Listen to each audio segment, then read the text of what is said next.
की मरवत में शहीद होने वाले पाक फौज के अहलकारों की नमाज जनाजा अदा कर दी गई। नायब सूबेदार ताजमीर, हवालदार जाकिर अहमद और सिपाही आबिद हुसैन की नमाज जनाजा आबाई इलाकों में अदा की गई। शोहदा को मुकम्मल फौजी एजाज के साथ सुपुर्द खाक कर दिया गया। नमाज जनाजा में हाजिर सर्विस रिटायर्ड फौजी अहलकारों, अहल खाना और शहरियों की बड़ी तादाद ने शिरकत की। हवाए नफ्स की है हुक्मरानी, लुटेरा कर रहा है पासबानी।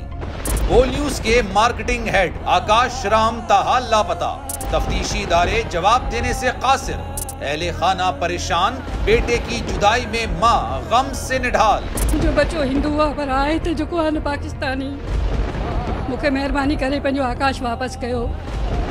हुकूमत से बेकसूर और मुहिब्बे वतन बेटे की बाजियाबी के लिए फरियाद। आकाश राम के अगवा के खिलाफ अहले खाना की जानिब से सुप्रीम कोर्ट में दरख्वास्त दायर। सुप्रीम कोर्ट के चीफ जस्टिस उमर अता बंदियाल से आकाश राम के अहले खाना की जल्द समाअत की इस्तदा।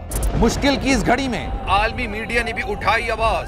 CNN, आज तक, इंडिया टुडे, टाइम्स नाउ समेत आलमी मीडिया ने आकाश राम के अगवा के खिलाफ दिया बोल का साथ। उफ क्या जुल्म है, बोल इंसाफ का मुंतजिर। सब्सक्राइब करें और बेल दबाएं ताकि कोई खबर रह न जाए।